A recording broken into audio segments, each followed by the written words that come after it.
Was the Vietnam War truly a war, or was it an experiment? Burning forests, helicopters filling the sky, and a disaster broadcast on television every evening. The Vietnam War was not just a conflict fought on the battlefield. It was the first war to enter people's living rooms. For the first time in its history, America was forced to fight a war without winning it and under the eyes of the entire world. And it lost much more than expected. What was lost in this war was not only soldiers. What was lost was trust, reputation, and the illusion of invincibility. But this story did not begin with bombs. The roots of this war go much further back. Colonialism, resistance, and Ho Chi Minh. For many years, the Vietnamese people lived under French colonial rule. Their lands were taken. The population was impoverished, and their culture was oppressed. Out of this oppression emerged a resistance movement led by Ho Chi Minh. Ho Chi Minh knew the West, embraced communism, but above all, he was a Vietnamese nationalist. After World War II, France was defeated, yet Vietnam was divided without the consent of its people. The border drawn in 1954 was not drawn for Vietnam, but for greater global powers. This division laid the foundation for war. Cold War fear and the domino theory. For the United States, Vietnam was not just a country. It was a symbol of a fear. During the Cold War, the U.S. believed this. If one country becomes communist, others will fall as well. This idea was called the domino theory.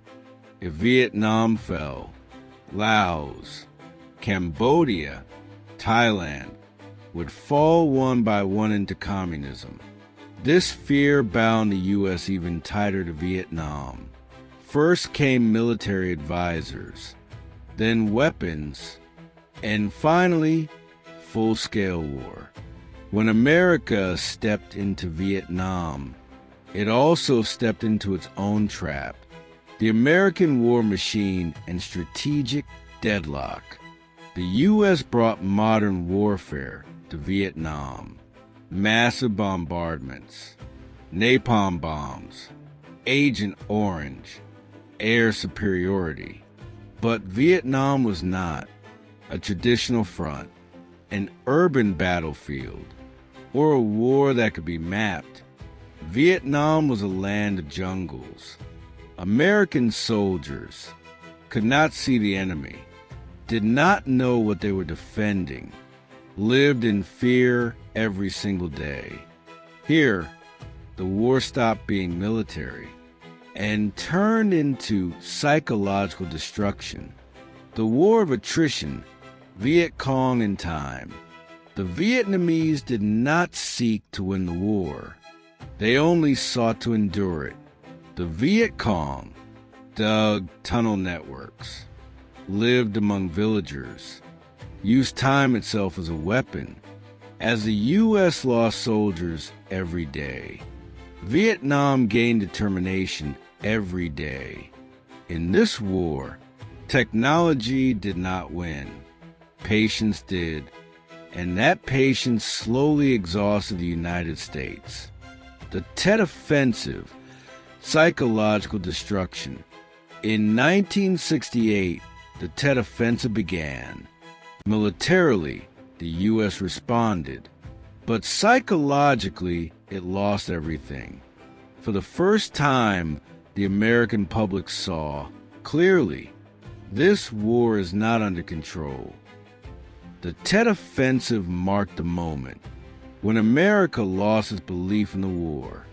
From that point on, the fate of the war changed. Withdrawal, Saigon, and a historical reckoning. The U.S. began withdrawing in 1973. This was not a victory, it was an escape. In 1975, Saigon fell. People fleeing on helicopters sent a single message to the world: this war is over. Vietnam was unified. The United States, however, faced the first major defeat in its history, and the world learned one clear lesson: the will of a people can be stronger than the most powerful army. The bombs fell silent, but the silence did not bring peace. When the Vietnam War ended, the land was still poisoned. Forests were destroyed. Millions of people were left disabled. The effects of Agent Orange continued for generations. American soldiers who returned home suffered from trauma, were rejected by society, were left alone with the question, why do we fight? Vietnam won, but at a terrible cost. This war taught the world a very clear lesson. In the modern age, wars are not won only on the battlefield. Those who lose their people, their conscience, and the truth will eventually lose the war. The Vietnam War became a preview of the wars of the 21st century.